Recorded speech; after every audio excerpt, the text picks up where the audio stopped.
Hello and welcome. I'm Maria Ressa.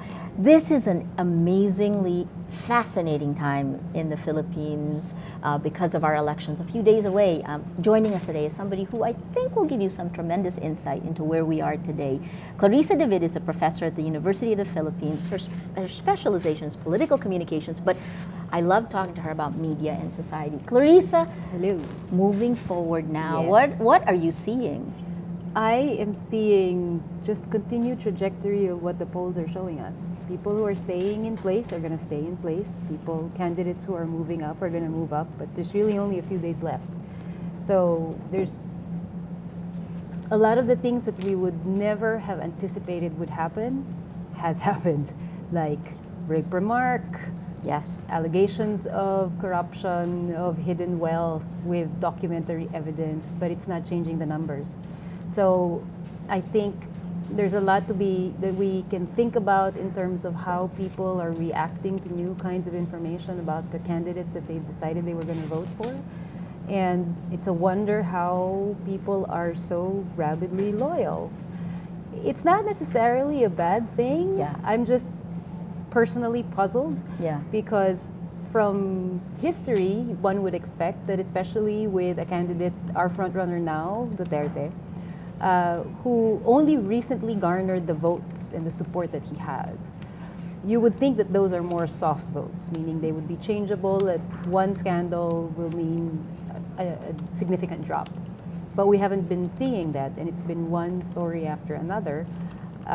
He has been at over 30% for quite some time. I think that's And he's not gonna actually, in change. the most recent survey, he's actually increased his lead. He's actually increased his lead. So there's something to think about in terms of how people are reacting to new information. I think from my just cursory understanding of psychology and political psychology, this is one of those cases where once you've decided and you are personally, emotionally invested in your decision already, any evidence that will try to sway you the other way, you're just going to internally counter-argue against it, and all that's doing is making you move even closer to the candidate that you already That you want. So the echo chambers. Yes. That's right. Yes. Before we go into the candidates themselves, Yeah. and we'll talk about presidential Yeah. and vice presidential race, can you tell me, these elections, what things stand out as different for you? Social media is very new.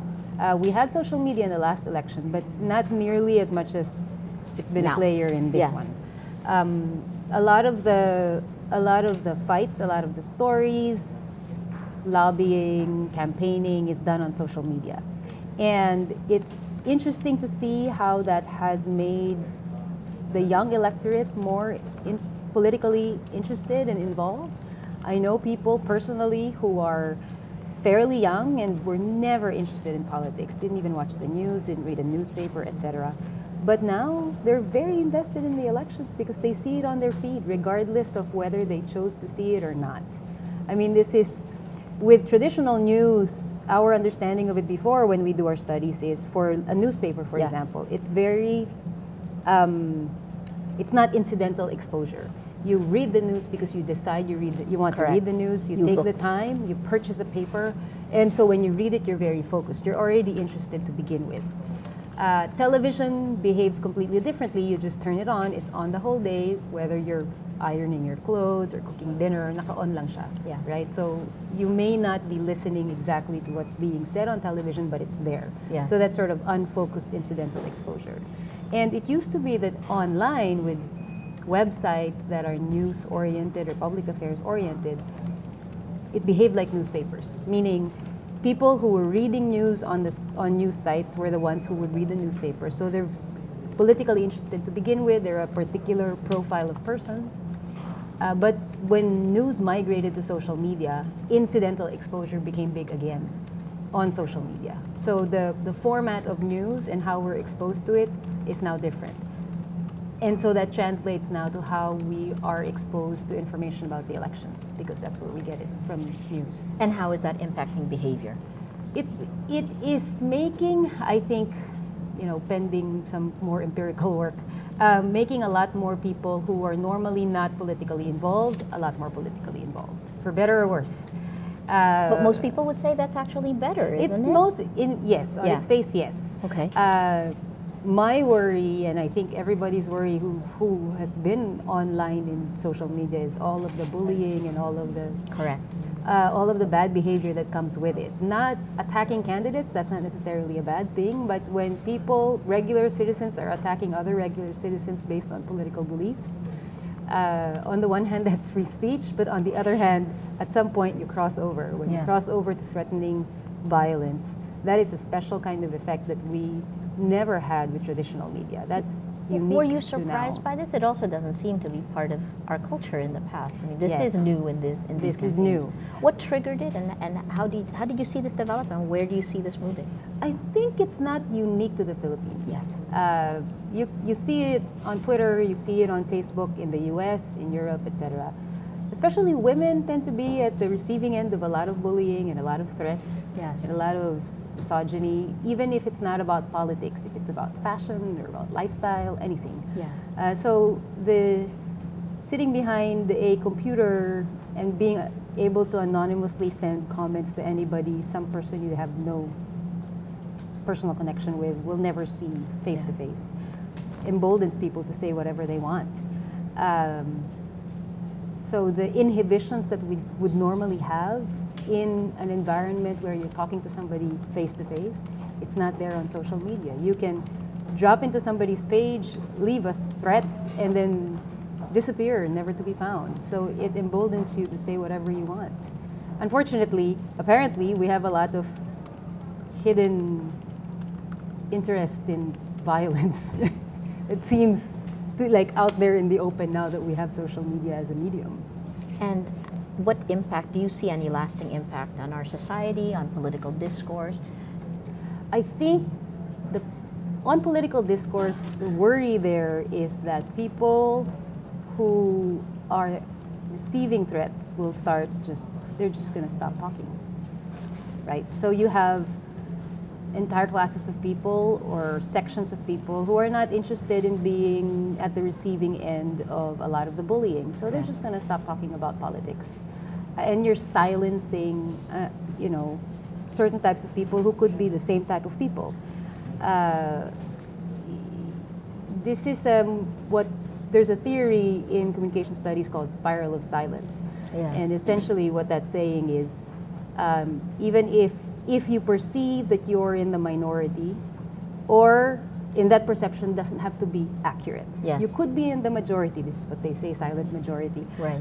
If you're silent, the people who are numerically majority or minority, for so long as they perceive themselves to be in the minority, and there's a very noisy perceived majority, they will just start being silenced. And the more silent they are, the louder the other side gets, Yes. or seems to get.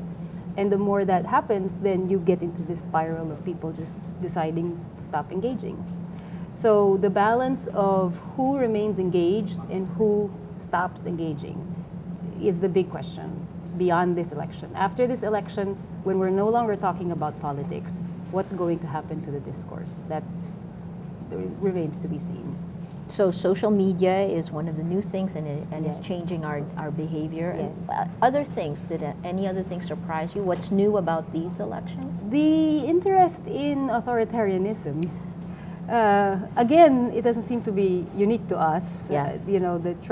The rise of Trump in the United States is forefront in the minds of many people around the world because it affects their foreign policy, it affects a lot of places in the world, and the relationship between Middle Eastern countries and the US. And here, almost every day, you see people talk about, you see a front runner candidate saying that he will be a dictator. Yes. And then you have the leading vice presidential candidate who is the son of a dictator. For a country that is so proud of its people power heritage, I'm puzzled about the interest in an authoritarian government. There are many different theories as to why Filipinos are suddenly interested in being controlled in that manner. We don't know which parts of it are true and which ones are not. I guess that also remains to be seen. And whether people realize what it is they want. Do they know what it means to be under an authoritarian regime? Probably not, because most of the young people now don't remember it. So let me ask you, what are we learning about the Filipino public, about the Filipino voter? Filipino voters are, I think, Filipino voters need to be more informed about issues on off-election years. There is the history of interest in elections among Filipinos is it's very low when there are no elections, but in an election season, everybody's so engaged, and then turnout rate tends to be relatively high compared to other countries. Yeah, much higher than most democracies. More than 70%, I think. Yeah. And we are so interested in voting for our president, so much so that we would never consider an alternative political arrangement where we don't get to directly vote for a president. So there's Filipino voters have this thing about voting for their president. They're more interested in their president than their congressperson, their senator, etc. The local officials, yeah. And so all responsibility falls on the president after they vote for him, and all blame goes to the president. It's very singular focus on the one person that's the head of the state. Yeah. And part of the reason I think that is true is because there's not enough understanding of the complexities of how governance works, right? So what are the issues? The issues that are clear, everybody knows about education. Mm-hmm. But there are other issues that just don't get enough attention. Nobody talks about housing. Nobody talks about jobs that much. Nobody talks about health that much. Yeah. There are many other issues. And any single president can't be an expert in all issues. But somehow people are sort of selecting presidents based on just a handful of issues. Nobody's asking them the tough questions about specific issues, right? That are in the normal course of governing a country. Because governing a country is a very complex, it's a bunch of moving parts. You have to have good advisors, you have to have good experts, you have to have... if voters had a more nuanced understanding of specific issues, then I think they would have more thermometers to use for each presidential candidate. We had presidential and vice president and one vice presidential debate. What role did they play? They played a very important, big role. To me, it was a large success for any democratic country to have debates that so many people watched. Because before that, the spread of issue-based information was so divided by class. The wealthy had access to much more information than the people who only get their news from television. Right. We're not going to pay 25 pesos a day to buy a paper. Putting debates on television, and you could see the difference. Yes. People who are not reading the papers, who are not watching cable television news, Yeah. the 24-hour news channels, didn't think that anything was new, that these are rehashed issues. Right. But people who were seeing it who were only getting their news from television learned a lot from the candidates. That means to begin with, before the debates, that information gap was big. Okay. So the goal is that in an off-election year, in any off-election year, that information gap should not be big. Because if you have political information gaps that are so large, then the mentality of how one set of voters will decide candidates is completely different from the other. How would you describe, I'm curious, political communications, how would Yeah. you describe the state of our political communications in the Philippines today? It's my concern about how it's done here. We've been doing it historically. Is there's a lot of, this talk about bobotante. Yes. There's a lot of judgment and condescension for entire segments of the country that vote a particular way. Yeah. And so all that really does is it just creates larger divides where there were none prior. It becomes personal, Yes. right? Because if you were the one being called bobotante, how would you feel? Yeah. And yet, you have supposedly learned, highly educated, wealthy individuals claiming that they have some kind of monopoly on knowledge and that their choice is the learned choice. and they turn around and with a condescending tone tell the poor they don't know how to vote. So how do you expect to close the gap? How do you expect this country, which is so divided across class, to unify if they talk about each other? Well, actually, not about each other. It's really one way. The people who are attacking others, the bobotantes, they don't get attacked back necessarily prior to this election. Yes, they do get attacked back now on social media. Yes, Yeah. because now there's much more access to be able to go out there and attack. Yes. Before that, you get a guesting on television or you go on a newspaper. All the other people who don't have those channels don't get to say their side.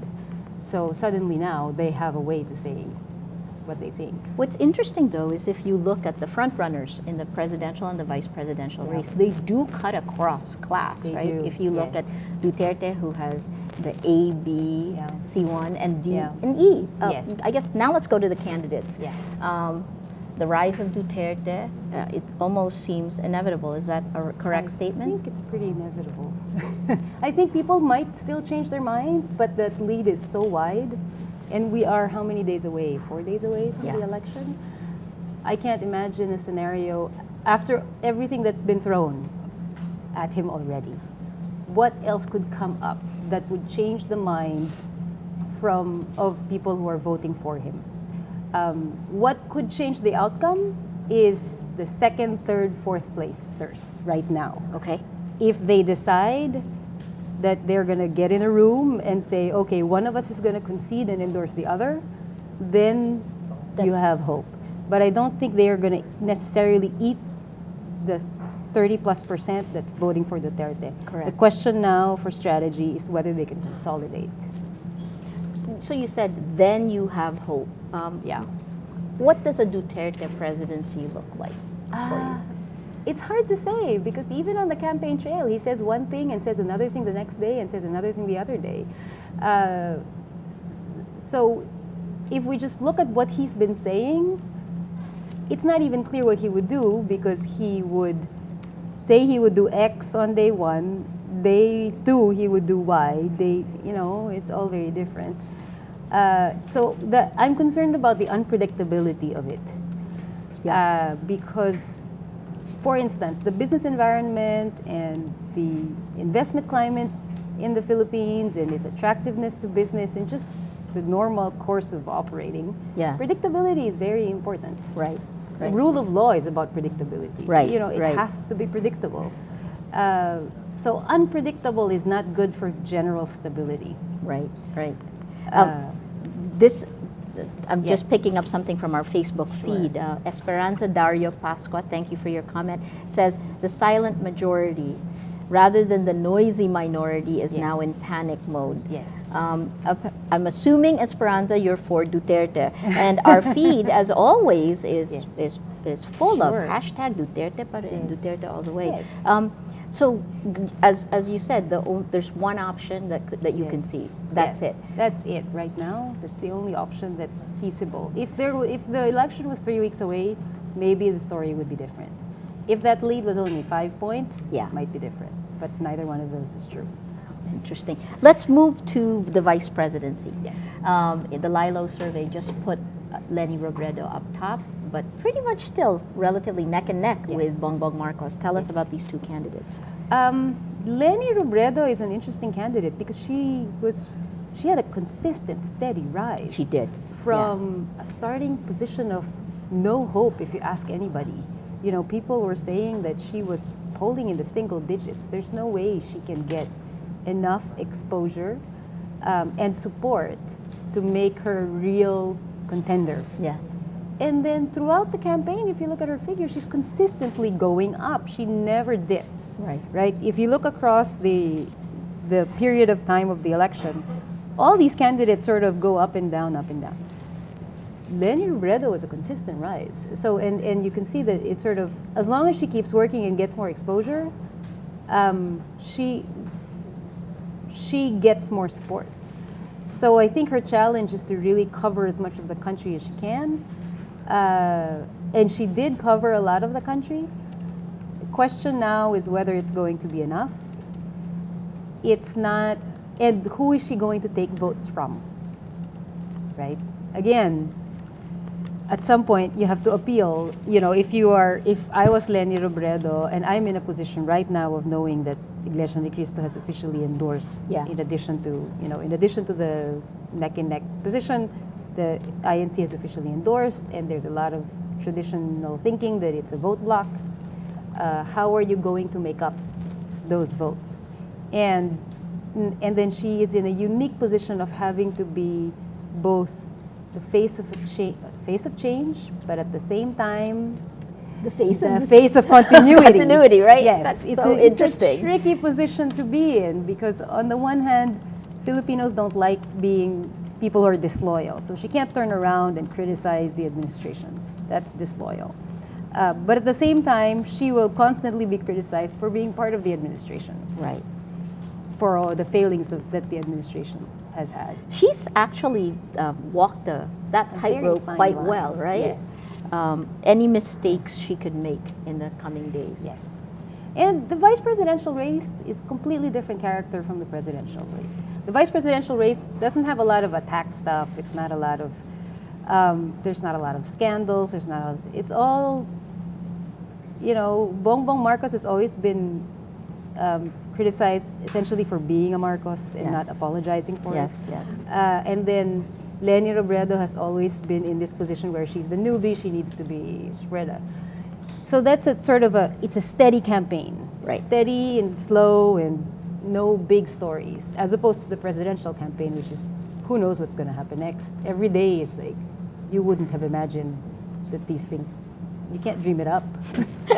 I just Yeah. blurted. Let's talk about Bongbong Marcos. I mean, we talked Yes. about him at the beginning. How would you assess the way he's run the campaign and He's where run he it really smart. He's running really smart. I was surprised when he decided not to go to the vice presidential debate in the second one. Yes. That was a risky move, but it was gutsy because he is so confident in his supporters that even if he doesn't attend the debate, and even if it was a high-profile one, Yeah. he wasn't going to lose points, and he Yes. didn't. Right? So all the debates really did was sort of shift around the numbers among the others who were at the debate. Right. But he held his numbers. He did. Yeah. Uh, And he was the punching bag of the first. and he was the punching the bag one of the by. first. Yeah. Yeah. And in so many, it also emboldened him because even if he was a punching bag, he didn't still really did lose well. a lot. Yeah. Yeah. So the calculation is, if I attend this debate, it's going to be more of being the punching bag. So what does he have to gain? And is it worth the loss? And it turns out it was he made the right decision on that debate. But he hasn't been we're not talking about his positions on issues. No. We're not talking about his history in public service. We're not talking about those things. We're talking about the fact that he's a Marcos. Right. Right? And Right. that the fact that these others are not. So in that sense, the vice presidential debate, not debate, but the campaign has been of a completely different character from the presidential one. Let me ask you now. Tata Cornelio, thank you for your question. She's asking, what's your take on Trillanes attacking Duterte, on the charges against him? That is, Trillanes, I have to admit, I was surprised. Although Trillanes really has the guts for this kind of thing. And he does his research. I don't know if Trillanes really thinks that he can win. Although a campaign strategist once told me, all politicians who are running think they can win. It doesn't matter if they're polling at 0%. Yeah. I don't know if he can win. I don't know if he's doing it to win. Right. And if he's not, what are his motivations for being in this race? I actually and asked staying him in this race? yesterday. Yes, what did he So say? he's in Yeah. terms of coming out with it, he said he Yes. got the papers. He said he's after the truth. Yeah. Then I asked him, so who's behind you? He Yes. said, I got the papers, and this is the truth. Yes. I would think, well, because he's military, and Duterte, there's just a video of him online Skyping with Joe Masison. So I can imagine that the military doesn't want a Duterte presidency because he's clearly, of a different position from the military in terms of the NPA, rebel groups, things like this. So I can see where Trillanes is coming from. His motivations are different from, let's say, if Grace Poe attacked. You know, Yes. it would be a different reason. I think this one has to do with the military. The last question about Duterte is really this. So we talked about the rape comment, Yes. now corruption charges. And he's facing all of these, but his numbers haven't decreased. What does this show? It shows there's actually a line of theory in psychology that would explain it, which is that, you know, it's sort of dissonance.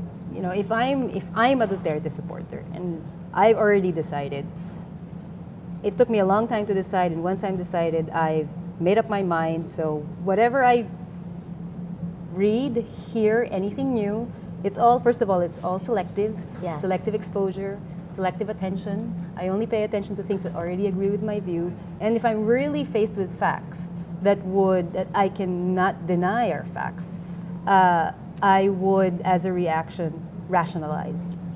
Right? Yes. So you get to that point where you're close enough to the election, people who have taken sides are committed to their side. Yes.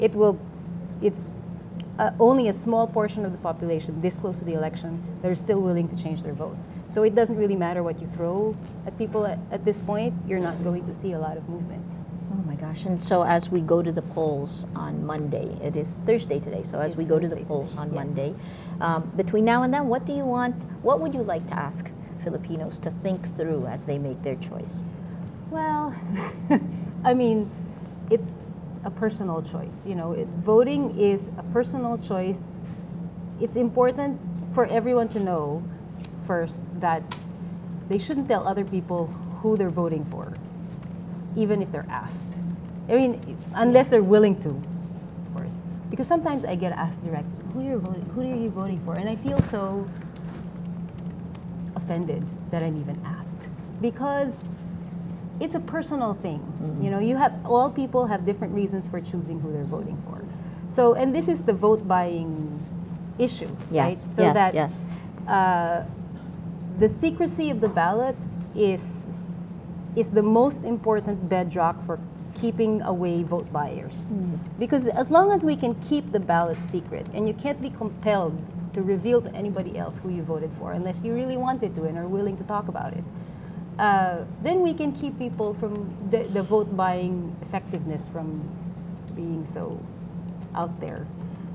Then there's this, I was mentioning this to you earlier, is all this talk about the political machinery. is concerning me. Yeah. Yeah. How I guess in the past, the old idea from 1986, guns, goons, and gold, and then Yes. the political machinery as you Yes. walk in, that you cannot win without a political machinery. Yes. How would you gauge? Are these things still important today? There's a definitional question, right? Okay, So, please. what is political machinery? And I always ask it whenever somebody tells me, but the political machinery will make my candidate win. First, I'm puzzled as to why it's a good thing and why should one be proud that they have political machinery on their side. I would normally consider that a bad thing because it sounds so sinister. What political machinery as defined, I don't know what that means. Diba? On the ground, what do we mean when we say political machinery? Are you saying you're buying votes? I was going to say, Maybe not. isn't political machinery a euphemism for vote Exactly. buying, for Yes. intimidation, Exactly. the block voting, The in block some sense? voting, the mass endorsing of local leaders of certain candidates at the national level. There's that side of what you call political machinery, the machinery. But then you could argue that there's a less sinister side of it, because some people I've spoken with who do this kind of campaigning are really talking about, it's literally whether you can like provide the jeepney to take the people to the polling precinct, because normally they wouldn't go. So all you're trying to do is increase turnout, right? You just want your voters to turn out. And a lot of campaigning in different countries is done this way. You're just making sure that the people who have decided to vote for you actually vote. Yeah. Right? So correct, you're correct. not making them decide to vote for somebody else. Right. You're not Yes. intimidating them. You're just saying, who are you going to vote for? I'm going to vote for this person. I'm going to make sure that this person has a ride to the precinct. Right, right. You just get out the vote. It's like Right. a get out the vote Right. campaign. If I'm completely optimistic about it, I could say that that's what the machinery is. but it doesn't really sound like that's what the machinery Now is. you're the way being that they- euphemistic. Yes, the way that they're talking about it. And my concern is, why are we so open about it? If it's so sinister that it doesn't matter if the surveys say I'm only polling at 19%, I have the machinery, I'm going to win. Why is that something that's okay to To say say. out loud in And public? isn't it against the law? Isn't it against the law? But we don't know if it's against the law because we don't know what it means. What does So- it mean to have the machinery? Well, one reason could be that this is now a more authentic time period. People say it, people write it on social Yes. media. I certainly see a lot of things written by Yeah. by people that would never have been Yes. would never have seen the light of day before. Yeah. I guess, is that a good or a bad thing? Yes. And the issue about machinery is, can you rely on it? Even let's say the machinery is whether you get the endorsement of this governor, this mayor, this ganito, this ganyan, anywhere in the Philippines. The machinery shifts allegiances based on who they think is going to win. So the machinery is a myth. You know, people Interesting. think nobody controls the machinery. These are individual politicians and local leaders who have their own backs to protect. So, why would you think that you have some monopoly on the machinery? Nobody has monopoly on the machinery. Ultimately, these are individuals who are not beholden to you to the end of the election In period. the past elections, did machinery play a role? Did you see it play significant roles? I was talking to somebody about this. There is no clear empirical evidence right now that there is a machinery that actually shifted the outcome of a national level election. Interesting. There are ways that we can imagine how we can test it, but because the machinery shifts allegiances, so this governor will endorse this candidate in February, will turn around, endorse somebody else in March. By April, he's not talking about it. You don't know who he's endorsing. So it's difficult to sort of analyze it because you don't know where you're going to get your data. And that's why it's such a big myth, Yeah. because you can just claim that you have it. Sometimes I wish our politicians and our lawmakers would write books, right? Yes. Although our editors did write a book about the 2010 elections. Okay. Let me ask you your last thoughts in terms of the best and the worst case scenario for election day. Sorry, before we go there, COMELEC, the Commission on Elections, Yes. your reaction to the way the whole process is going. I like the way the COMELEC has been doing. They've been thrown a few curveballs, the receipts. Yes. You know, they've been scrambling to be compliant with the Yes. Supreme Court ruling. They've made the debate a key part of the election for both president and vice president. They were able to wrangle more than one debate for each race. They are trying to allay fears of these machines not working, manipulation, etc. They're dealing with a lot, and it's a very big operation to Yes. plan an election. Imagine the scale of it, and imagine in the middle of your planning, somebody tells you you need to have receipts. Yeah, yeah. I mean, Yeah. you know, it's a It was- logistical. It's just the logistics of it is difficult, Right. And on top of that, you have to deal with the politics of it. Correct. So I think they've been doing a good job. So your best and worst case scenario for election day. Well, my best case scenario right now has nothing to do with who's going to win. My best case scenario is that we will go through this election and everything will be peaceful. No guns, no goons, no ambushes, no midnight attacks, no intimidation of voters. I mean, the vote buying is just going to be there, but at least no violence. Yes. And the worst case scenario is that people who are already very angry about the election are just going to be angry in person and not just on social media.